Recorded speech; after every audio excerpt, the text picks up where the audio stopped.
Producer இயக்குனர் திரு சிவானி செந்தில் அவர்களை அன்புடன் அழைக்கிறேன்.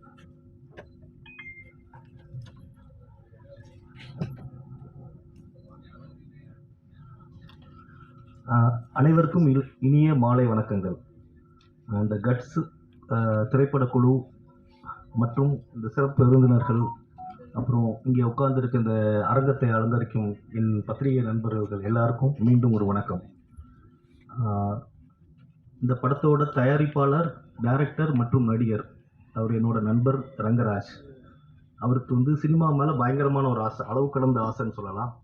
அந்த அளவு கடந்த ஆசையை சும்மா வச்சுக்காம இன்னும் கொஞ்சம் அளவுக்கு அதிகமாக ஒரு போராட்டத்தை போட்டு அது கூடுதல் கொஞ்சம் திறமையை சேர்த்துக்கிட்டாரு. நிறைய அவமானங்கள், இந்த சினிமாவுக்கு வரணும்னு நிறைய அவமானங்கள், பரிதவிப்பு எல்லாத்தையும் தாண்டி இன்றைக்கி இந்த மேடையில் உட்கார்ந்துட்டு இருக்காரு. எப்போவுமே எல்லோரும் சொல்லுவாங்க, சினிமாவோட வெற்றி வெற்றின்னு ஒரு சினிமாவில் ஒரு பேச்சு இருக்குது. இந்த மேடைக்கு வந்துட்டாலே என்னை பொறுத்த வரைக்கும் அது வெற்றி தான். ஸோ அவர் ஜெயிச்சிட்டாரு. ஸோ அவரை நான் முதல்ல வரவேற்றுக்கிறேன். அதுக்கப்புறம் கிடைக்கிற அந்த வியாபாரங்கள், பணம், பரிசு, பாராட்டு, அது ரெண்டாவது சேர்ந்து வரும். ஆனால் இங்கே வந்ததே பெரிய விஷயம். ஸோ அவரை தான் நான் முதல்ல பாராட்ட நினைக்கிறேன். அதுக்கப்புறம் இங்கே இருக்கிற விருந்தினர்கள், ஜாக்வார் சார், துரை அண்ணே, அப்புறம் என்னோட நண்பர் டைகர் சக்கரவர்த்தி, கோகுலன் சார், அப்புறம் மியூசிக் டைரக்டர் ஜோஸ், அப்புறம் அம்மா ஸ்ரீலகா மேம், அப்புறம் ஸ்ருதி, எல்லாரையும் நான் அன்புடன் வரவேற்றுக்கிறேன். எனக்கு ரெண்டு விஷயம் மட்டும் சொல்லணும்னு நினச்சிட்ருக்கேன். என்னென்னா, சினிமா எடுக்கிறதுக்கு எல்லாருக்கும் ஆசை இருக்கும். இன்றைக்கி ரங்கராஜுக்கு இருந்துச்சு, ஒரு 10 வருஷத்துக்கு முன்னாடி வெற்றிமாறன் சாருக்கு இருந்துச்சு. ஆசைங்கிறது மட்டும்தான் சினிமா உள்ளே நம்ம கொண்டு வரும். அதுக்கப்புறம் உழைப்பு, போராட்டம் எல்லாமே வேறு. ஆனால் அந்த ஆசையை அடைய விடாமல் தடுக்கிறது ஒன்று தான் பயம். என்னால் முடியுமான்னு ஒரு பயம் வந்துச்சுன்னா யாராலையும் படம் முடியாது. அந்த பயத்தை மட்டும் ஒழிக்கணும்னா அதுக்கு கொஞ்சம், அந்த பயம் ஒழியணும்னா கொஞ்சம் போராட்டம் வேணும், நம்பிக்கை வேணும். ப்ளஸ் நமக்குள்ளே ஒரு கேள்வி இருக்கணும், என்னால் முடியுமான்னு. அந்த என்னால் முடியும்னு நினச்சிட்டோம்னா கண்டிப்பாக எல்லாராலையும் சினிமா எடுக்க முடியும். இந்த மேடைக்கு வர்றது ரொம்ப கஷ்டம்னு சொல்லுவாங்க. ஆனால் அந்த பயத்தை மட்டும் ஒழிச்சிட்டோம்னா ரொம்ப ஈஸி. பயப்படாமல் இருந்தோம்னா எல்லாரும் சினிமாவில் ஜெயிக்கலாம். இன்னொன்று என்ன சொல்கிறோம்னா, நான் சொல்லணும்னு ஆசைப்பட்டது என்னென்னா, இந்த மாதிரி சினிமா வரும்போது எல்லாரும் கேட்குறாங்க, எதுக்கு இந்த மாதிரி ஒரு படத்தை எடுக்கணும்னு. ஸோ சினிமா எடுக்கிறது எல்லாருக்கும் ஒரே ஒரு கேள்வி இருக்குது, ஏன் இந்த மாதிரி ஒரு சினிமா எடுக்கணும். எல்லாருக்கும் ஒரு நடிகர் அல்லைன்னா ஒரு வெற்றி படத்தை தான் எடுக்கணும்னு ஆசை. எங்களுக்கும் அதுதான். ஆனால் நாங்கள் இந்த மாதிரி கஷ்டப்பட்டு எடுக்கும்போது அந்த ஒரு கேள்வி வருது. இந்த கேள்வியை உடைக்கணும்னா இதுக்கு ஒரே ஒரு வழி, இந்த படத்தோட வெற்றி தான். இந்த படம் இல்லை, இது மாதிரி ஒரு 100 நல்ல சினிமாக்கள் வரணும். அது எங்களுக்கு நம்பிக்கை இருக்குது. அந்த நம்பிக்கைக்கு முழு காரணம் நீங்கள் மட்டும்தான். இந்த பத்திரிகை நண்பர்கள் இந்த படத்தை கண்டிப்பாக இந்த ட்ரெய்லர் பார்த்துருப்பீங்க. உங்களுக்கு கண்டிப்பாக ட்ரெய்லர் பாட்டில் ஒரு நல்ல எண்ணம் உங்களுக்கு வந்திருக்கும். ப்ளஸ் இப்போ நாங்கள் எல்லாம் பேச போகிற அந்த விருந்தினர்களோட பாராட்டு இந்த படத்தை கொண்டு போக வேண்டிய இடத்துக்கு கொண்டு போக நம்புகிறேன். ரொம்ப நன்றி. Television producers guild of south இந்தியாவுடைய தலைவர் திரு ஜாக்வார் தங்கம் அவர்களே. மேடையில் இருக்கும் பெரியவர்கள் அனைவருக்கும் வணக்கம். பத்திரிகை நண்பர்களுக்கும், தொலைக்காட்சி தோழர்களுக்கும், இன்டர்நெட் இனியவர்களுக்கும், என் உயிருக்கு நிகரான தமிழ் பெருங்குடி மக்களுக்கும் நன்றி கலந்த வணக்கத்தை சொல்ல ரொம்ப பெருமை அடைகிறேன். நான் கட்ஸ் ட்ரெய்லர் பார்த்தோம், மிக மிக அற்புதம். ஒரு கைத்தட்டலாம்னு நினைக்கிறேன், வேகமாக கைத்தட்டலாம். ஏன்னா அது உடம்புக்கும் நல்லது, உள்ளத்துக்கு நல்லது, ஹார்ட்டுக்கும் நல்லது. ஒரு மிகப்பெரிய ஆக்ஷன் ஹீரோவை நம்ம பார்க்குறோம். ஆனால் அவர் பார்த்தா சாந்தமாக இருக்கார். பார்த்தா அந்த வாயில் அருவாளை கட்டிட்டு வேட்டியை தூக்கிட்டு திரும்பின ஒரு ஸ்டைல் சூப்பர், பிரமாதமாக பண்ணியிருக்காரு. அவரே டைரக்டரு, அவரே தயாரிப்பாளர், மிக மிக அற்புதமாக பண்ணியிருக்காரு. அப்புறம் இஸ்மாயில் அவர்கள் வருஷத்தில் ஒரு 2 படம் ரிலீஸ் பண்ணுவார். அவர் மேடையில் உட்காந்துருக்காரு. எங்கள் கில்டு செக்ரட்டரி துரை அவர்கள் மற்றும் மேடையில் இருக்க அனைத்து பேர்களும், எங்கள் அன்பு சகோதரி ஸ்ரீலகா மேடம், சகோதரர் அவர்கள் அனைவருக்கும் வாழ்த்துக்கள் சொல்லிக்கிறேன். ஏன்னா இந்த மாதிரி படம் பத்திரிகை தான் நீங்கள் இந்த படத்தை பெருசாக கொண்டு போகணும். நிச்சயமாக உங்களால் மட்டும்தான் முடியும். ஏன்னா இன்றைக்கி இந்த இடத்துல இவ்வளோ கூட்டம் வந்திருக்க காரணமே ரொம்ப சந்தோஷமாக இருக்குது. என்னை அழைத்தது ஸ்ரீமதினு ஒருத்தவங்க, அவங்க தான் கூப்பிட்டு தான் எங்கள் ஊருக்காரவங்க. என் கூட வந்திருக்க ஜெனிஃபர், என் படம் ஜாகுவாரில் சிலம்ப வேளாங்கண்ணி நடிக்கிற அவங்களும் என் கூட வந்திருக்காங்க. அவங்களுக்கும் வாழ்த்து. வருங்கால ஹீரோயின் அவங்களுக்கு வாழ்த்து. ஒரு சிலம்ப போயிட்டு பிரமாதமாக பண்ணியிருக்காங்க. வந்தால் பெருசாக ட்ரெய்லர் போடும்போது மிரட்டலாக இருக்கும். ஸோ அது மாதிரி பண்ணியிருக்காங்க. இந்த படத்தினுடைய அத்தனை பேருமே நல்லா பண்ணியிருக்காங்க. ஹீரோயின் நல்லா பண்ணியிருக்காங்க. பிரகாஷ் ஃபைட் மாஸ்டர் என்னோட அன்பு சகோதரன் அவர் பண்ணியிருக்காரு, ரொம்ப அற்புதமாக பண்ணியிருக்காரு. டான்ஸ் மூமெண்ட் நல்லா இருந்துச்சு, டயலாக் நல்லா இருந்துச்சு, பாடல் நல்லா இருந்துச்சு, எடிட்டிங் நல்லா இருந்துச்சு, கேமரா நல்லா இருந்துச்சு. டோட்டலாக அந்த படம் கட்ஸு அப்படிங்கிறதுக்கு ஒரு சரியான கட்ஸுனா என்ன அப்படின்னு நம்ம நினச்சோம். அன்பு சகோதரி சொன்னாங்க கட்ஸு அப்படின்னா என்னன்னு சொன்னாங்க. கட்ஸு அப்படின்னா எல்லாம் எது வேணாலும் எடுத்துக்கலாம். போலித்தனமான கட்ஸ் இருக்குது, நியாயமான கட்ஸ் இருக்குது. இந்த படம் வந்து நியாயமான கட்ஸ். ஏன்னா அந்த மாதிரி ஒரு ஆக்ரோஷமான படம் ரொம்ப நாளாச்சு நம்ம திரையில் பார்த்து. ஒரு புதுமுக ஹீரோ இந்த அளவுக்கு பிரமாதமாக பண்ணியிருக்காருங்கும்போது அவருக்கு பாராட்டணும். அதே மாதிரி ஹீரோயின் மேடம் அவங்களுக்கும் வாழ்த்துக்கள். ரொம்ப சந்தோஷம் உங்களை பார்த்து மகிழ்ச்சி. இந்த படம் மிக மிக பிரமாதமாக வெற்றி பெறணும் அப்படிங்கிற மனமாற வேண்டுறேன். வேண்டிக்கிட்டே எப்போதும் சொல்ல மாட்டோம், எல்லாம் வந்து புரட்சித் தலைவர் எம்ஜிஆர் நம்ம படம் பார்த்தோம். அவர் பெரியவங்களை மதிக்கணும், தாய் தந்தையை மதிக்கணும் அப்படி சொல்லி கொடுத்தாரு. அதே மாதிரி நீங்கள் எல்லாரும் தாய் தந்தையை மதிங்க. வாழ்க்கையில் ஜெயிக்கணும்னா அம்மா அப்பாவை மதிக்கணும், பெரியவங்களை மதித்தா மட்டும்தான் வாழ்க்கையில் ஜெயிக்க முடியும். அதே மாதிரி உலகத்திலே இந்தியனா பிறகு தான் பெரிய விஷயம், தமிழனா பிறக்கிறது அதை விட பெரிய விஷயம். இன்றைக்கி சித்தர் பெருமான்கள் பிறந்தது தமிழ்நாட்டில், சித்த வைத்தியம் பிறந்தது தமிழ்நாட்டில், வர்மக்கலை பிறந்தது தமிழ்நாட்டில். ஏன் உலகமெங்கும் சுற்றாலும் மாடு அம்மானி மட்டும்தான் சொல்லுது. இப்போ அமெரிக்காவில் ஒரு குழந்தை பிறக்கும் வெளியே வரும்போது அம்மானி சொல்லிட்டு வந்துச்சு. ஆக நம்ம தமிழ் மொழி தான் உலகத்திலே சிறந்த மொழி. அந்த தமிழ் வாழ்க, தமிழ் வெல்க, தமிழன் வென்றே தீர்வான். நன்றி, ஜெய்ஹிந்த். துரை அவர்களை அன்புடன் அழைக்கிறோம். இந்த படக்குழுவை வாழ்த்தி பேசுறதுக்காக என்னை கூப்பிட்டுருக்காங்க. உண்மையிலேயே படக்குழுவை வாழ்த்துறதுக்கு நான் வரவில்லை. ஏன்னா இந்த படக்குழுவிலேருந்து நானும் ஒருத்தன் தான். இந்த படக்குழுவை விட்டு வெளியில் போகலை. நான் இந்த படத்தின் இயக்குனர், தயாரிப்பாளர், ஹீரோ எல்லாமே எனக்கு வந்து ஒரு தம்பி முறையில் தான். அந்த அளவுக்கு அவர் கூட நான் ஒரு ஐக்கியமாக எல்லாத்துலேயும் அவரோட இருந்துகிட்டு இருக்கேன். இருந்தாலும் தான் பெற்ற பிள்ளை நல்லா இருக்கணும் அப்படின்னு தான் எல்லாருமே நினைப்பாங்க. அந்த முறையில் இந்த இயக்குனர், எனது அன்பு தம்பி திரு ரங்கராஜ், ஓபிஆர்பி ஃபிலிம்ஸினுடைய தயாரிப்பாளர், இந்த படத்தின் இயக்குனர், இந்த படத்தின் ஹீரோ, இவர் நல்லா வரணும். இதுதான் ஃபஸ்ட்டு படம் அவருக்கு. மேலும் மேலும் அவருக்கு சிறப்பாக வரணும், ஒரு நல்ல எதிர்காலம் அமையணும் அப்படிங்கிறது இந்த படத்தை பார்த்தாலே தெரியுது. ஏன்னா ட்ரெய்லர் பார்க்கும்போது அந்த கெட்ஸ் அப்படிங்கிற டைட்டிலுக்கு என்ன உண்டோ அதை அத்தனையும் அந்த படத்தில் வச்சுருக்கார். நிச்சயமாக அந்த படம் வெற்றி அடையும். அதாவது ஒரு படம் எடுக்கிறது மட்டும் பெருசு இல்லை. இந்த படத்துக்கு அப்புறம், அதாவது இதெல்லாம் முடிஞ்சதுக்கு அப்புறம் இதுக்கு பின்னாடி தான் நிறைய வேலைகள் இருக்குது. அதாவது ஒரு புறநானூற்று பாடலில் சொல்லுவாங்க, ஈன்று புறந்தெடுதல் என் தலை கடனே, சான்றோனாக்குதல் தந்தைக்கு கடனே, வேல் வெடித்து கொடுத்தல் கொள்ளருக்கு கடனே. அந்த மாதிரி இந்த டைரக்டர் வந்து இந்த படத்தை வந்து வெளியில் கொண்டு வரதுக்கு என்ன அதை செஞ்சுட்டார். இனிமேல் வந்து இந்த படம் வந்து நல்லபடியாக தியேட்டரில் ஓடி அவருக்கு நல்ல அதாவது வருவாயும் தேடி தரணும், அவருக்கு புகழையும் தேடி தரணும். அந்த புகழ் வருவாய் ரெண்டுமே தேடி தரது வந்து நம்ம தான் தேடி தரணும். அவரை சான்றோன் ஆக்க வேண்டியது நம்மளுடைய முதல் கடமை. நிச்சயம் நீங்கள்லாம் அதுக்கு ஒத்துழைப்பீங்க. ஏன்னா இங்கே ஊடக நண்பர்கள் வந்திருக்கீங்க, பத்திரிகையாளர் வந்திருக்கீங்க, எல்லாமே எல்லாம் அவருக்கு ஒத்துழைப்பு கொடுக்கணும். அதாவது ரிவ்யூ வைஸ் இந்த படத்துக்கு நீங்கள் நல்லது தான் கொடுப்பீங்க. அதே மாதிரி எல்லாரும் பப்ளிக் எல்லாமே தியேட்டரில் போய் இந்த படத்தை பார்த்து நல்ல வருவாய் ஈட்டி தரணும். மேலே மேற்கும் இருந்தார். இப்போ இவ்வளோ தூரம் கஷ்டப்பட்டதுனால அவர் ஆள் கொஞ்சம் டல்லாக இருக்கார். ஏன்னா இந்த படத்துக்காக அவர் என்ன சிரமப்பட்டிருக்காரு அப்படிங்கிறது, என்ன ஒர்க் பண்ணியிருக்காரு அப்படிங்கிறது இந்த ட்ரெய்லரை பார்க்கவே எனக்கு தெரியுது. ஏன்னா ஆரம்பத்துலேருந்து அவர் பார்த்துட்டு இருந்ததுனால இப்போ இருக்கிற அவருடைய முகத்துக்கும் முன்னாடி இருந்த முகத்துக்கும் அந்த வித்தியாசம் தெரியுது. அவருடைய இந்த கடின உழைப்பு நிச்சயமாக ஒரு நல்ல பலனை தரணும். அந்த பலன் உங்கள் மூலியமாக கிடைக்கும் அப்படிங்கிற நம்பிக்கை இருக்குது. இந்த படம் வந்து நிச்சயம் வெற்றி அடைகிறதுடைய வாழ்த்துக்களை தெரிவிச்சுக்கிறேன். அந்த அளவுக்கு ஒரு இன்வால்மெண்ட் இருக்கும். இப்போ படங்கள் தாண்டி சீரியல்ல பாத்தீங்கன்னா ஒவ்வொரு நாளும் நம்மளோட இணைந்து அவங்க வாழ்ந்துட்டு இருக்காங்க அப்படின்னே சொல்லலாம். ஸோ ஸ்ரீலேகா மேம் சில வார்த்தைகளை பேசுமாறு அன்புடன் கேட்டுக்கொள்கிறோம்.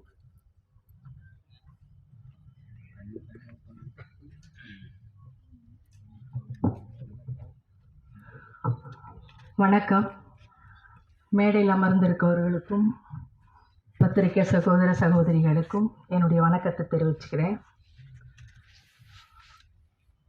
நிறைய பேர், அதாவது எனக்கு முன்னாடி பெரியவங்கெல்லாம் நிறைய வகுத்த பாதையில் தான் நான் இந்த நிமிஷம் வரைக்கும் அவங்க சொன்ன ஒரு அறிவுறுத்தலின்படி தான் நான் வந்துக்கிட்டு இருக்கேன்.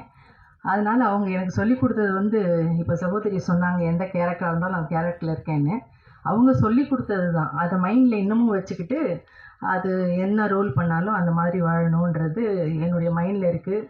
எத்தனை வருஷம் இருக்கிறோங்கிறது முக்கியம் இல்லை, எல்லாரோட எப்படி இருக்கோங்கிறது தான் முக்கியம். ஸோ அதனால் எனக்கு சகோதர சகோதரிகள் உங்கள் எல்லாரையும் பார்க்கும்போது ரொம்ப சந்தோஷமாக இருக்குது. நான் அந்த ட்ரைலரை பார்க்கல, ஏன்னா திருவேற்காடுலேருந்து ஷூட்டிங் முடிச்சுட்டு வரும்போது கொஞ்சம் லேட் ஆகிடுச்சு. ஸோ அதுக்காக மன்னிப்பு கேட்டுக்கிறேன் உங்கள் எல்லார்கிட்டேயும். அதனால் ட்ரெய்லரை பற்றி பேசுகிறதுக்கே தெரியல எனக்கு, ஏன்னா பார்த்தா தான் நான் சொல்ல முடியும். ஆனால் தம்பி, அதாவது ரங்கராஜ் தம்பி என்னுடைய மகனாக நடிச்சிருக்காரு. உண்மையிலேயே சொல்லணுன்னா, இந்த மாதிரி புதுசாக வர்றவங்களுக்கெல்லாம் நீங்கள் நிச்சயமாக வந்து நிறைய ஆதரவு கொடுப்பீங்க, வரவேற்பீங்க. உங்களால் முடிஞ்ச அளவுக்கு நீங்கள் வந்து முன்னேற்றத்தை கொடுப்பீங்கன்ற நம்பிக்கை எனக்கு இருக்குது. ஏன்னா கொஞ்சம் நஞ்சம் இல்லைங்க அவர் கஷ்டப்பட்டது. ஏமாற்றங்கள் நிறைய ஏமாற்றிட்டு ஓடினவங்கள தான் வந்து நான் பார்த்துருக்கேன். முதல் நாள் ஷூட் போவேன், அடுத்த நாள் போனால் அந்த இயக்குனர் இருக்க மாட்டார். என்ன தம்பி, என்ன இல்லைம்மா அது. ஆனால் யார் மேலேயும் வந்து அவர் குத்தம் சொல்ல மாட்டார். அதுதான், இல்லைம்மா இந்த மாதிரி கிளம்பிட்டாங்கம்மா அவ்வளோதான் அப்படின்வாரு. அப்போ நான் சொல்லுவேன், நீங்கள் வருத்தப்படாதீங்க, ஒருவேளை கதாநாயகன் ப்ரொடியூசர் இல்லாமல் இயக்குனர்ன்ற பேரும் உங்களுக்கு வரணுங்கிறதுக்காக தான் கடவுள் வந்து இந்த மாதிரி அமைச்சு கொடுத்துருக்காரு. அதனால் நீங்கள் கடவுளுக்கு நன்றி தான் சொல்லணும். உங்களை விட்டுட்டு போனவங்களுக்கு நீங்கள் தேங்க்ஸ் சொல்லுங்கள். அதுதான் வந்து சிறப்பு. இல்லைன்னா அந்த இயக்குனருங்கிற அந்த ஒரு பேர் வந்திருக்காது தம்பிக்கு. ஸோ அதனால் அப்புறம் என்ன புக் பண்ணும்போது கேட்டிருந்தாங்க இந்த மாதிரி. நான் சொன்னேன், யார் நடிக்கிறாங்க அப்படின்னு. புதுசுமா, அவர் தான் ப்ரொடியூசர், அவர் தான் வந்து ஹீரோ அப்படின்னாங்க. சரி, ஓகே. ஏன்னா நானும் ஒரு காலத்தில் அப்படி தான் புதுசாக வந்தேன். ஸோ அதனால் புதுசாக நடிக்கிறவங்க கூடலாம் வந்து நடிக்கக்கூடாது, அவங்க எப்படி அப்படிலாம் கிடையாது. என்னுடைய எண்ணம் அப்படியே கிடையாது. அவங்க எப்படி பண்ணுறாங்க, ஏதோ எனக்கு தெரிஞ்சு எனக்கு பெரியவங்க சொல்லி கொடுத்ததை என்னால் முடிஞ்சது ஏதாவது ஒரு சில வார்த்தைகள் அவங்களுக்கு சொல்லலாம், அவங்களுடைய முன்னேற்றத்துக்கு அப்படின்னு நினச்சி தான் நான் போனேன். ஆனால் ஃபஸ்ட்டு டே போகும்போதே பொன்னேரியில் வந்து ராத்திரி ஷூட்டு. நான் மேக்ஸிமம் ராத்திரி ஷூட்லலாம் வந்து நான் ஒர்க் பண்ணுறது இல்லை. ஏன்னா வந்து ரொம்ப லேட்டு நைட் ஆகிடுச்சுன்னா எனக்கு முடியலை. ஸோ அதனால் என்ன பண்ணேன்னா, இல்லை அன்றைக்கி புக் பண்ணும்போது என்ன சொன்னாங்கன்னா, இது வந்து லேட் நைட்டு தான்மா, 2 to 2 போகிறாங்க அப்படின்னாங்க. சரி, ஓகே வரேன். ஏன்னா படம், அதுவும் ஹீரோவுக்கு மதர் ரோலு, புதுசாக வரக்கூடிய ஒருத்தர், அவரால் நம்மளால் முடிஞ்ச அளவுக்கு அவருக்கு வந்து நம்ம ஹெல்ப் பண்ணலாம் அப்படின்னு சொல்லிட்டு போனேன். போனோடனே பார்த்தா மழையில் நனைகிற சீனு. எப்போது, ராத்திரி 12:30 மணிக்கு. எனக்கு அந்த மழையில் நனைகிற சீன் சொல்லவே இல்லை எனக்கு. ஏன்னா மழையில் நனைகிற சீனுன்னு சொன்னால் அதுக்கு தகுந்த மாதிரி நமக்கு தேவைகள் என்னென்னமோ அந்த ட்ரெஸ்ஸு அதெல்லாம் எடுத்துகிட்டு போகலாம். ஒன்றுமே சொல்லலை. என்னப்பா மழையில் ஐயோ அம்மா உங்களுக்கு சொல்லலையாம்மா அவங்க, ஐயோ சாரிம்மா அத்தனை சாரி. நான் காரில் கிளம்பி ஷூட்டிங் முடிஞ்சு திரும்பி வர்ற வரைக்கும் அத்தனை மன்னிப்பு கேட்டுட்டு இருந்தார். நான் சொன்னேன், ஐயோ அத்தனை மன்னிப்பு கேட்க வேண்டிய அவசியமே இல்லை தம்பி, வந்துட்டோம் நடிச்சிட்டோம். ஏன்னா வந்ததுக்கப்புறம் வந்து பண்ண மாட்டேன்லாம் சொல்ல முடியாது, நடிச்சிட்டோம். அதனால் நீங்கள் அதை பற்றியெல்லாம் ஒன்றுமே முதல்ல நீங்கள் இந்த மன்னிப்பு கேட்குறத விடுங்க அப்படின்னு. அதே மாதிரிங்க, உண்மையிலேயே நான் வந்து இந்த தம்பி நடிக்கும்போது அந்த ஒரு மழை சீனில் நான் அவர் செத்து போகிற மாதிரி ஒரு சீனு. அதில் பார்த்தீங்கன்னா உண்மையிலேயே நான் வந்து ஒரு புதுசாக வந்த ஆர்டிஸ்ட் மாதிரி எனக்கு தெரியல. ஏன்னா அந்த அளவுக்கு ஸ்ட்ரெயின் பண்ணி, அந்த அளவுக்கு வந்து ஒரு பொறுப்பாக, அந்த அளவுக்கு அந்த வந்து அடுத்த ஆர்டிஸ்ட்டுங்களுக்கும் அந்த கஷ்டத்தை கொடுக்கக்கூடாது, தன்னால் அவங்களுக்கும் கஷ்டம் ஏற்படக்கூடாதுன்ட்டு நினச்சி அந்த ஒவ்வொரு கேரக்டர், அந்த ஒவ்வொரு சீனும் வந்து அந்த அளவுக்கு பிரமாதமாக பண்ணியிருக்காரு. உண்மையாக ஒரு மகன்னா மகன் மாதிரியே நடிச்சிருக்காரு. ஸோ அதனால உண்மையாக நான் அதில் வந்து நடிக்கும்போது எனக்கு அவர் மகனாக நடிக்கிறாருன்னே எனக்கு தெரியல. உண்மையாக நானும் அவரை வந்து அம்மா பிள்ளையாக தான் வாழ்ந்தோம். அதில் உண்மையிலேயே எனக்கு ரொம்ப சந்தோஷம். அதனால் அவருடைய எனக்கு டைட்டில் வந்து முந்தா நேற்று தான் வந்து தானு அண்ணா தான் வந்து டைட்டில் வந்து ஓப்பன் பண்ணார். அப்போ நான் படம் அப்போ தான் எனக்கு டைட்டிலே தெரியும். ஏன்னா டைட்டில் யாருக்குமே தெரியாது. அப்போ டைட்டில் பார்த்த உடனே தம்பி வந்து எனக்கு அனுப்பிச்சிருந்தார் வாட்ஸ்அப்பில், அம்மா இது மாதிரி தான் டைட்டிலு அப்படின்னு சொல்லிட்டு. பார்த்தா கட்ஸு. அந்த டைட்டிலுக்கு ரொம்ப பொருத்தமான ஒரு ஆசாமி யாருன்னா ரங்கராஜ் தான். அதில் எந்த விதமான மாற்று கருத்துமே கிடையாது. ஏன்னா அந்த அளவுக்கு கட்ஸான ஒருத்தர், நல்லா ஒர்க் பண்ணிட்டு இருந்த ஒரு இடத்த விட்டுட்டு இந்த சினிமா மேலே இருக்கிற ஆர்வத்தில் தன்னுடைய என்ன சொல்கிறது, அவ்வளோ கஷ்டத்தையும் ஏமாற்றத்தையும் அசிங்கத்தையும் அவமானத்தையும் தாங்கிக்கிட்டு இந்த படத்தை வந்து அவர் இந்த அளவுக்கு. நான் ஃபோன் பண்ணேங்க ஒரு 2 மாதத்துக்கு முன்னாடி, போன மாதம்லாம் வந்து 2-3 தடவை ட்ரை பண்ணுவேன். எப்பவுமே நான் ஒர்க் பண்ணிட்டேன்னா அந்த ஹீரோ ஆகட்டும், இல்லை அந்த கூட இருக்கிற கோ ஆர்டிஸ்ட்டுங்களாம் எப்படி இருக்காங்கன்னு ஜஸ்ட் ஒரு கால் பண்ணுவேன். தம்பிக்கு 2 மாதமாக ஃபோன் பண்ணுறேன், ஃபோனே எடுக்கலை. எனக்கு ஏன் தம்பி எடுக்க மாட்டேங்கிறாரு, என்ன என் மேலே ஏதாவது வருத்தமா, கோவமா, என்னாச்சு, என்ன படம் ரிலீஸ் பண்ண முடியலையா, ஏன் எதுக்குன்னு மண்டையை போட்டு பிச்சுக்கிறேன். அதுக்கப்புறம் வந்து தம்பி வந்து அன்னைக்கு ஃபோன் பண்ணி இந்த மாதிரி இல்லை வந்து படம் ரிலீஸ்க்காக தான்மா நான் கொஞ்சம் வந்து அலைஞ்சிட்டு இருந்தேன், அதனால தான் உங்கள் ஃபோன் எடுக்கல, சாரி தப்பாக எடுத்துக்காதீங்கம்மா, இப்போ வந்து எல்லாத்தையும் நல்லபடியாக முடிச்சிட்டேன், நாளன்னைக்கு வந்து இந்த மாதிரி தானவண்ணன் கிட்ட போயிட்டு டைட்டில் வைக்கிறோம் அப்படின்னோடனே, ஓ இதுக்காக தானப்பா, நீ அதெல்லாம் கவலையே படாத, நிச்சயமாக ஒரே ஒரு விஷயம்ப்பா, நம்ம இந்த இடத்துல வந்து சாதிக்கணுங்கிற விஷயம் இருந்தால் தான் கடவுள் வந்து நம்மளை இங்கே கூட்டிகிட்டு வருவார். இல்லைன்னா வேற ஏதாவது நீ ஒர்க் பண்ணுற இடத்துலையும் ஒர்க் பண்ணிட்டு அங்கேயும் ஹாயாக இருந்திருக்கலாமே, இங்கே வர வேண்டிய அவசியமே இல்லையே. அதனால் நிச்சயமாக உன்னுடைய அந்த டெடிகேஷனுக்கு, அந்த சின்சியர் ஒர்க்குக்கு, நீ அந்த தொழில் மேலே வச்சிருக்கிற பக்திக்கு கண்டிப்பாக நீ நிச்சயமாக நல்லா வருவே அப்படின்னு சொன்னேன். அதுக்கு தகுந்த மாதிரி அந்த பேரும் அவருக்கு ரொம்ப சூட்டபுளான ஒரு நேம், கட்ஸ். உண்மையிலேயே அவர் ரொம்ப கட்ஸானவர் தான். அதனால நீங்க எல்லாரும் சேர்ந்து உங்க வீட்டு பிள்ளையா நினைச்சு அந்த பிள்ளைய நிச்சயமா நீங்க உங்களுடைய எழுத்து உங்க கையில தான் இருக்கு, எல்லாமே உங்க கையால் அவரை வந்து இன்னும் மேன்மேலும், அதாவது இவர் வந்துட்டாருன்னா இன்னும் அடுத்தடுத்து கூட படங்கள் நிறைய வர்றதுக்கு, நிறைய பேருக்கு வந்து வாய்ப்புகள் கொடுக்கறதுக்கும் ஒரு பெரிய விஷயமா இருக்கும். அதனால நீங்க எல்லாருமா சேர்ந்து அந்த தம்பியை உயர்த்தி விடணும்னு உங்ககிட்ட நான் தாழ்மையோட கேட்டுக்கிறேன். எனக்கு பேச வாய்ப்பு கொடுத்ததுக்கு நன்றி, வணக்கம். Thank you ma'am. இந்த படத்தில் அம்மா கதாபாத்திரம் மட்டும் இல்லை, நீங்கள் இங்கே நின்றுட்டு இருந்த அவ்வளோ நிமிஷமும் அவங்களுடைய அம்மா மாதிரி தான் ரெப்ரசன்ட் பண்ணி ரொம்ப அழகாக அவருக்கான வாழ்த்துக்களை வந்து பகிர்ந்துக்கிட்டீங்க மேம். Thank you so much.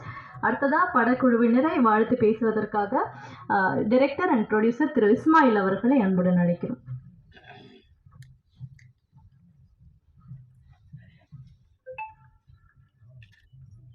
வணக்கம்.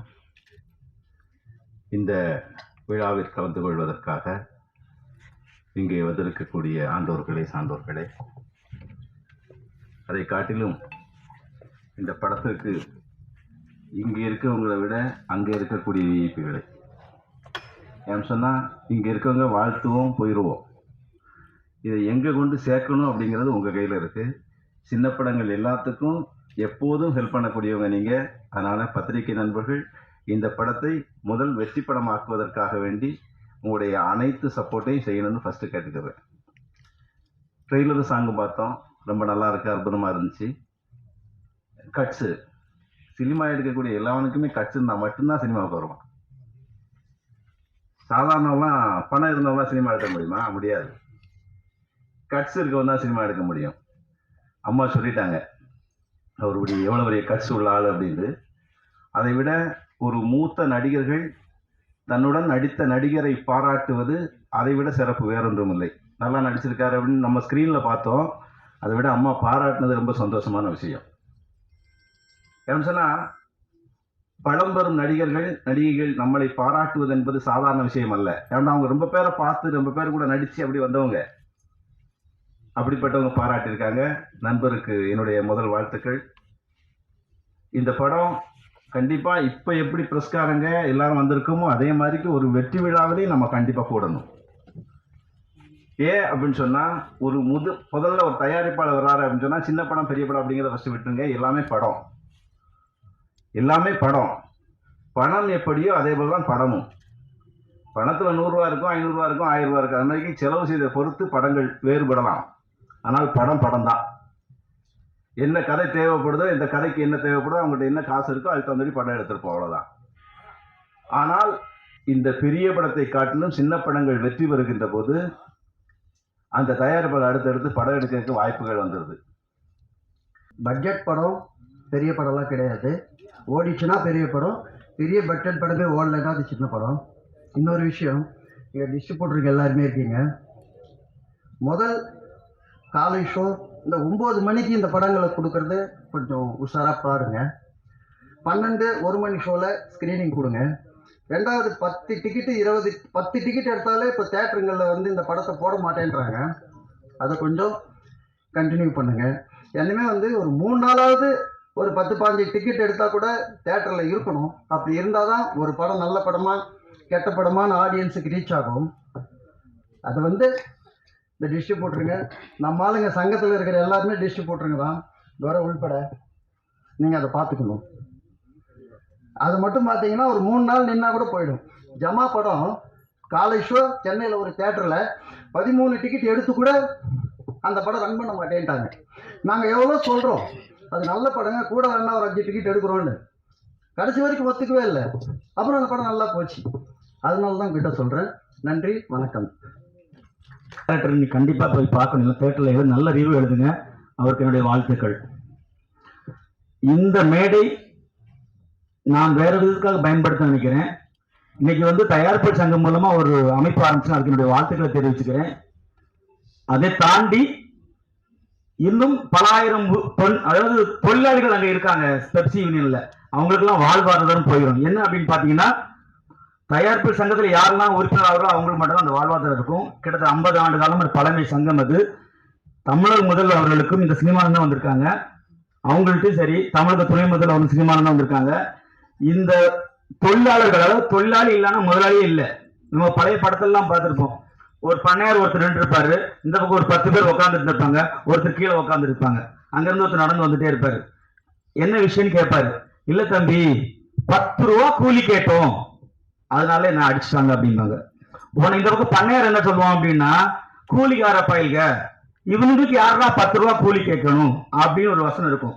இந்த வசனத்துல வர தம்பி யாருன்னு பாத்தீங்கன்னா, எம்ஜிஆர்ல இருந்து ரஜினி அவர்கள் இருந்து கமல் ஆக்ஷன் ஹீரோ எல்லாம் ராமராஜன் அவர்களையும் அந்த தொழிலாளருக்காக தான் இயங்கி இந்த திரைப்படங்கள் வந்து ஆக்ஷன் ஹீரோவா இருந்திருக்காங்க. ஆனா இன்னைக்கு ஒரு சங்கம் ஆரம்பிக்கப்படும் போது இந்த தொழிலாளர்கள் நிலை கண்டிப்பா அது கேள்விக்குறியா இருக்கும்.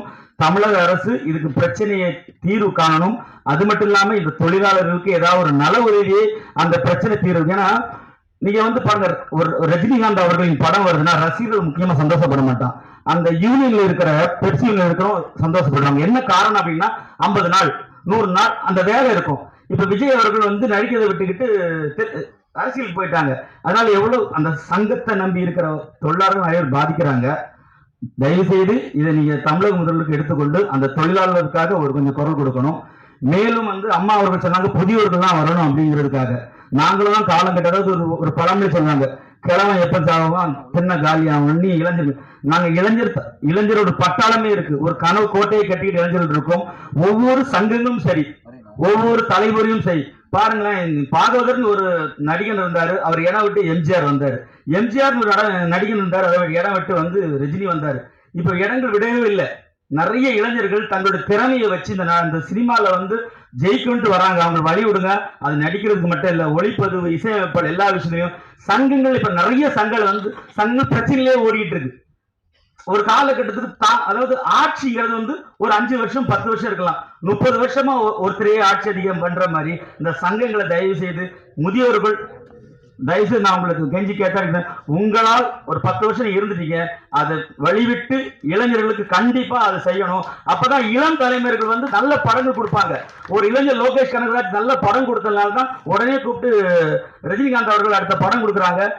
நாயகனும் நாயகம் அழகா இருந்தாதான் படம் ஓடும் அப்படிங்கிற காலத்தை கட்டி கோலமாலு கோகிலான ஒரு படத்தை வந்து ஒரு கொடுத்திருக்காங்க. இப்படி நிறைய இளைஞர்கள் இங்கே இருக்கிறார்கள்.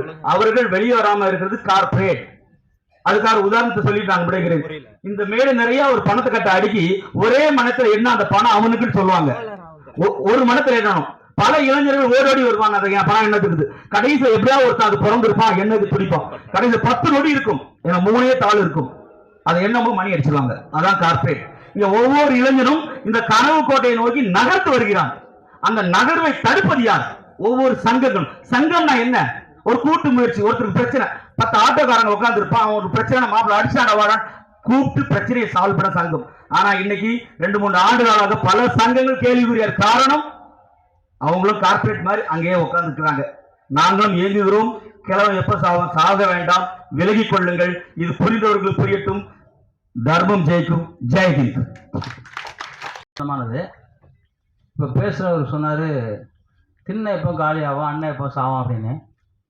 முதல்ல திருடனுங்க இந்த வார்த்தையை பேசக்கூடாது, நல்லவன் தான் பேசணும். ஆதாரம் எல்லாம் நிரூபிச்சிருக்கோம். நாங்கள் கோர்ட்டில் கேஸ் இருக்குது, இந்த இடத்துல பேசினா நல்லா இருக்காது, அதனோட நிறுத்திக்கிறேன். யாரும் சங்கத்தை பற்றி இந்த இடத்துல பேசக்கூடாது. ரஜினிகாந்தை பேசுறதுக்கு ஒரு தகுதி வேணும், பெரியவங்களை பற்றி பேசுறதுக்கு ஒரு தகுதி வேணும். முதியோர்கள், சின்னவர்கள் அதெல்லாம் யாரும் கிடையாது. முதியோர்னா என்ன? முதியோர் திருடாம முதியோர், திருடினவன் சின்னவரா? இல்லை, இந்த இடத்துல அதை பேசிக்க கூடாது. இப்போ நீங்கள் பத்திரிக்கையாளா உட்காரும் போல நீங்கள் பத்திரிக்கை நான் ஒத்துக்க மாட்டேன். நீங்க உட்காருங்க. நீ முதல்ல திருட நீ இல்ல நீ திருடிட்டு போனியா இல்லையா? பணத்தை திருடுனியா இல்லையா? நான் ஆதாரமா சொல்றேன். எவ்வளவு திருடிருக்காங்க உன் மேல? எவ்வளவு கேஸ் நடக்குது? என்னெல்லாம் திருடினது? எத்தனை கேஸ்? நீ உட்காரு முதல்ல. நீ பத்திரிகாரன் சொல்லாத. நீ சொல்லக்கூடாது பத்திரிகாரன். பத்திரிகாரங்க பேர் தான் கெட்டு போயிடும். யாரு பத்திரிகாரங்க? பத்திரிகாரங்க யாரு? அவங்க அடுத்த நீ யாரு முதல்ல? நீ யாரா பத்திரிகாரன்? நான் தான் பத்திரிகை நடத்தி தெரியும். ஆனா பத்திரிகாரர் இல்ல. பத்திரிகாரன் அதுக்கு ஒரு தகுதி இருக்கு. அதை படி பேசுறது நீ யாரு முதல்ல? திருட சண்டை பணம் திருட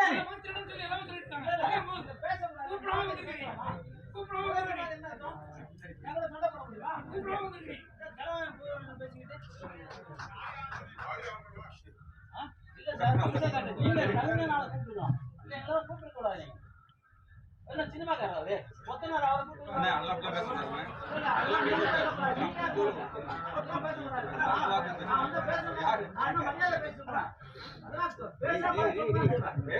நிகழ்ச்சியை தொடர்ந்து பார்க்கலாம். அடுத்ததா யார்?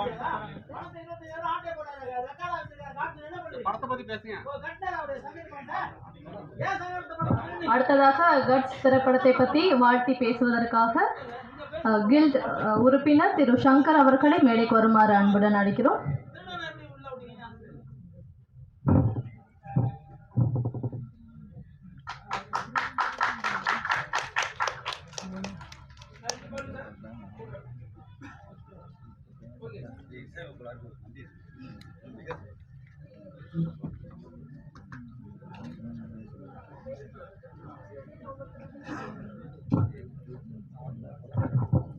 என் உயிரில் மேலான அன்பு உறவுகள் அனைவருக்கும் வணக்கம். சங்கம் என்றாலே சங்கடமாகிக் கொண்டே இருக்கிறது. முன்பெல்லாம் சங்கம் அனைவருக்கும் உதவியாக இருந்தது, இப்போ உபத்திரமாக இருக்கிறது. சென்சார் போர்டு ஒரு பக்கம் நமக்கு பெரிய தலைவலியை உருவாக்கி கொண்டிருக்கிறது. அதனாங்க பேசுறேன். நான் வந்துட்டேன், மகிழ்ச்சி. இந்த படம் சென்சார் போர்டு, அதாவது என்னன்னா ஒரு படத்தை எடுக்கிறதுக்கு இன்னைக்கு நமக்கு வந்து பெரிய ஒரு ஒரு நமது இயக்குனர் மதிப்பிற்குரிய அன்பு சகோதரர் அம்மா சொல்லும்போது உள்ள இருந்து அப்படியே பொங்கி கண்ணுல இருந்து நீர் வடியுது. அவர் அவ்வளவு அடி. ஏன்னா எல்லாருக்கும் கை கொடுத்து தூக்கத்துக்கு ஆள் இருக்கு. ஏவிஎம் நிறுவனம், நீங்க பல நிறுவனங்கள் இருக்கு. ஆனா ஐயா, நான் அன்பு சகோதரன் சிவாஜி செந்தில் சொன்ன மாதிரி அவர் வந்து பாத்தீங்கன்னா அவரா கையை ஊனி, அவரா எழுந்து, அவரா கொஞ்சம் கொஞ்சமா நடந்து, சேரு சகதி அடி உத வெட்டு குத்து எல்லாத்தையும் அவமானங்களை சந்திச்சு இன்னைக்கு வெற்றி நடை போட்டு இன்னைக்கு வந்து நிற்கிறார் ஐயா. கள்ளக்குறிச்சி மாவட்டம் இந்த கட்சியுடைய போஸ்டர் விளம்பரங்கள் எல்லாம் நான் பார்த்துக்கிறேன். என்னுடைய செலவு நான் பண்ணிக்கிறேன், அது நானே செய்கிறேன். எனக்கு அது பெருமையானா என் நண்பன் சக்கரவர்த்தி, டைகர் சக்கரவர்த்தி, எங்கள் அண்ணன் துரையண்ணன் அவர்கள் அவங்களாம் இருக்காங்க. எங்களால் என்ன முடியுமோ அந்த உதவியை நான் செஞ்சு கொடுத்துட்றேன் கட்டாயம். அதே மாதிரி இந்த சென்சார் போர்டில் இப்போ அழகாக படம் பிடிச்சி காட்டியிருந்தார். அந்த பாட்டு சீனில் அந்த யானை வந்தது, அது ஒரிஜினல் தானே ஐயா? ஆமாம், இந்த ஒரிஜினல் இருந்த வரைக்கும் உண்மை இருந்தது ஐயா. புரட்சித் தலைவர் எம்ஜிஆர் அவர்கள் புலியோட சிங்கத்தோட சண்டை போட்டார், கேப்டன் போட்டார். ஆனா இன்னைக்கு நாங்க எல்லாமே கிராபிக்ஸ் கூட போட வேண்டியதா இருக்கு. கார்பரேட் சொன்னார் இல்லீங்களா? இன்னைக்கு கார்பரேட், நான் இன்னைக்கு ஒரு நாய்க்குட்டியை வளர்த்து, அந்த நாய்க்குட்டியை 3 மாசம் வளர்த்தனா அந்த நாய்க்குட்டி வச்சு படம் எடுத்தா எனக்கு செலவு கிடையாது, உணவு மட்டும்தான். ஆனா கிராபிக்ஸை கொண்டு வந்துட்டாங்க, பல கோடி எங்களுக்கு லாஸ் ஆகிட்டு இருக்கு. அதுல நீங்க பல லட்சங்களை இழக்கிறோம் நாங்க. கிராபிக்ஸ் இந்த கார்பரேட்டுக்காக தான் இந்த சென்சாரே வந்ததான் நாங்க நினைக்கிறோம். அவ்வளவு வலியும் வேதனையுமா இருக்கு. அதே மாதிரி திரைப்படங்கள் அண்ணன் சொல்லிட்டு போனாரு, திரைப்படங்கள் ஒரு படத்தை நாங்க ரிலீஸ் பண்றோம்னா ஒரு சின்ன பட்ஜெட் படம் கொண்டு வர முடியல, திரைக்குள்ள கொண்டு வர முடியல. நான் என்ன சொல்றேன், எங்களுடைய மாண்புமிகு முதலமைச்சர் அவர்களுக்கு அவருடைய கவனத்துக்கு நாங்க கொண்டு போறோம். எங்களுக்கு ஒரு 100 தியேட்டர் கட்டி கொடுங்க. எல்லாருக்கும் என்னென்னமோ சரிங்களா, 250 கோடி ரோயலட் கூட நூலகம் திறக்கிறீங்கன்றாங்க. யாரும் படிக்கிறதுக்கு அங்க ஆள் இல்ல. பூந்தோட்டத்துக்குள்ள ஆள் இருக்க மாதிரி தான் இருக்கு. அங்க சரியான நூலகங்கள் கிடைக்கல, சரியான நூல்கள் இல்ல, எங்களுடைய நூல்கள் அங்க இல்ல. இருக்கிறது போற பல தலைமுறையா வளர்ந்தவங்களுடைய வரலாற்று புத்தகங்கள் தான் பதிவுகள் தான் இருக்கிற வழியா எங்களுடைய அகநானூறு புறநானூறு பதித்து 10 பரிபாடல் இதெல்லாம் காணும், அதனுடைய தொகுப்புகளை காணும், எங்களுடைய ராஜராஜ சோழனோட காணும். அதனால அந்த அந்த இதை ஐயா மாண்புமிகு முதலமைச்சர் அவர்களுக்கு நாங்க கோரிக்கை வைக்கிறது, எங்களுக்கு ஒரு 100 தியேட்டர் ஒரு 100 கோடி ரூபாய் ஒதுக்குங்க. எங்களுக்கு ஏ சென்டர்ல நீங்க கொடுக்க வேணாம், பி சென்டர் சி சென்டர்ல கட்டி விடுங்க. எங்களுடைய திரைப்படங்கள் அங்க நாங்க ஓட்டிக்கிறோம். 50 ரூபாய்க்கு நாங்க டிக்கெட் தரோம், ரசிகர்கள் நாங்க பார்க்கறதுக்கு அனுமதி கொடுக்குறோம். 50 ரூபாய் எங்க தியேட்டர், நாங்க படம் கொடுக்குறோம். எங்களுக்கு என்ன படம் மிரட்டுது. அதாவது இந்த விஷால் எல்லாம் தோத்துருவாரு. நான் வெளிப்படையா பேச, அவரு ஆர்டிஸ்டா ஒரு நடிகர்னு சொல்ல, அந்த அளவுக்கு உயரம், அந்த அளவுக்கு உடம்பு, என்ன கட்டுமானத்தான் உடம்பு. அந்த படத்துடைய அந்த ஐயா உங்களுக்கு ஒரு ரொம்ப நன்றி ஐயா. அவ்வளோ பெருமையா இருக்கு அந்த படம், அந்த அளவுக்கு சிறப்பாக பண்ணியிருக்காரு. உங்கள் அனைவருக்கும் வாழ்த்துக்கள். கட்டாயம் இந்த படத்தை வெற்றி பெற நம்ம உதவியா இருக்கணும். இந்த சிறு படம் சொல்ல முடியாது, இது பெரிய பிரம்மாண்டமான பட்ஜெட் படமா, சிறு படம் சொல்ல முடியாது, அந்த அளவுக்கு பிரம்மாண்டமா எடுத்துக்காரு. இதில் பங்கு பெற்ற அனைத்து கலைநுட்ப தொழில்நுட்ப அணியினருக்கும் பொறுப்பாளர்களுக்கும் இங்கே வந்திருக்கக்கூடிய ஊடகங்களுக்கும் அனைவருக்கும், அன்பு சகோதரி கதாநாயகி அவர்களுக்கும், இன்னொரு கதாநாயகி அவர்ல மதிப்பிற்குரிய அம்மா அவர்களுக்கும், உங்கள் அனைவருக்கும் எனது புரட்சி வாழ்த்துக்கள். நன்றி, வணக்கம். இந்த வாய்ப்பு கொடுத்த ரங்கராஜ் சாருக்கு ஃபஸ்ட்டு நன்றி. அண்டு இந்த படத்துல 3 சாங்ஸ் இருக்குது. ஸோ 3 சாங்ஸுமே ரங்கராஜ் சார் தான் லிரிக்ஸ் எழுதுனது. ஸோ அதுவும் அவர் தான் பண்ணது. ஸோ அது நல்லா வந்திருக்கு. அண்டு அவர் ரொம்ப ஹார்ட் ஒர்க்கிங் அண்டு ரொம்ப டெடிக்கேட்டட் டைரக்டர். ஸோ நல்லா இருந்துச்சு ஒர்க் பண்ணுறதுக்கும். ஸோ நீங்கள் எல்லோரும் சப்போர்ட் பண்ணுங்கள், பார்த்து எங்களை சப்போர்ட் பண்ணுங்கள். தேங்க்யூ. கட்ஸ் இருக்குது, சரியான கட்ஸ் ஜெயிக்கணும். வாழ்த்துக்கள். நன்றி.